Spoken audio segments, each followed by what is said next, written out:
So we want to leave you with a point of focus. Really ties into this whole conversation. Ties in with this new leading edge question that you've just asked. Alignment and timing are synonymous. So alignment equals impulse equals timing equals happy.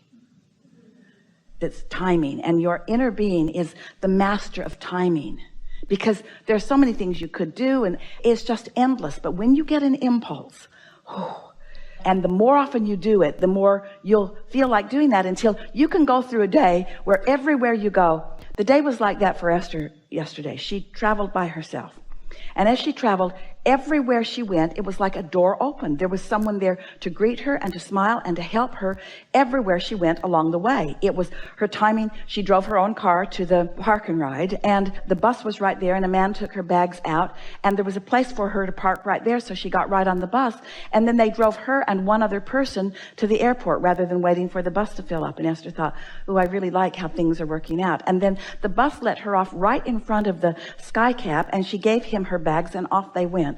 And she got right to the gate in the most comfortable fashion. Everything about it was just unfolding perfectly. And then she had this wonderful flight, 2 wonderful flights. And when she got to the baggage claim, her driver was not there. He was not there with his sign, and he wasn't answering the number that she'd been given. And when she did reach him, this was the first sign of something that looked like it was out of sync. The driver said, I'm supposed to be there at 2:30, right? And Esther said, well, my note says 2 o'clock, and I am here. And how long will it take you to get here? Well, let me call you back. And he called back, and now he's kind of making up some reasons that he can't be there. And Esther said, it's all right. I'll just take a cab. So she went out to the curb, and there was a cab right there, and she stood there for a moment, and the woman who was assigning the cabs to people was distracted by something else that was going on. And for just a moment, Esther thought, you really should pay attention to me, because your job is me. But she was doing something else. And so a cab driver who was sitting right there saw Esther sitting there, and he came and undid the rope and escorted Esther to his cab. And he got in trouble for that, because that's not his job. But as Esther got into the cab, she said to him, well, that was very nice. Thank you very much. And then they began talking about the most wonderful things. And then Esther said to him, you are a very strong man with powerful, good intentions, and life is going very well for you. I can feel it. And he said, is that why I feel you all over my arms? They were such energy friends right away. There could not have been a better thing that had happened to either one of them. They were guided to be together for a 40-minute drive that was delightful for both of them. And what looked like was supposed to happen that didn't happen wasn't the best thing to happen.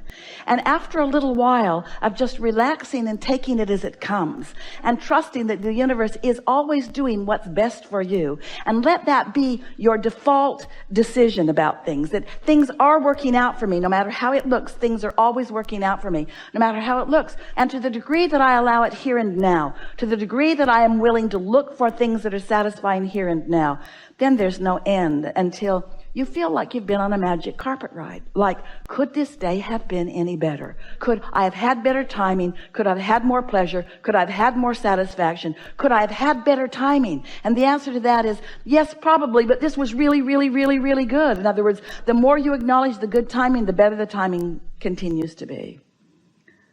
Creation is so much fun when you realize that you are doing the creating. And allowing is so much fun when you realize that you hold the keys to the allowing. The deliberate creation of your life experience is what you came for. You didn't come because stuff needs to get done.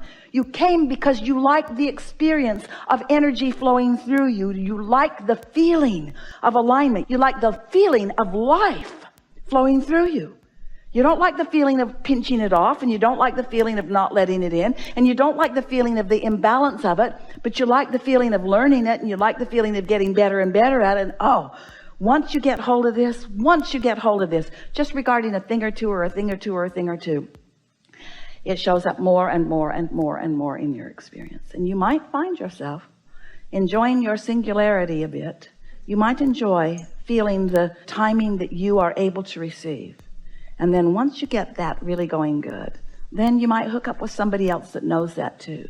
And when two or more of you come together with that sort of knowing, with that sort of energy flowing, with that sort of exponential expansion, when you start hooking up with the energies that create worlds in a conscious, deliberate way, we're not going to say you're going to accomplish a lot, because that's not the point. We're going to say you're going to have a really, really good time.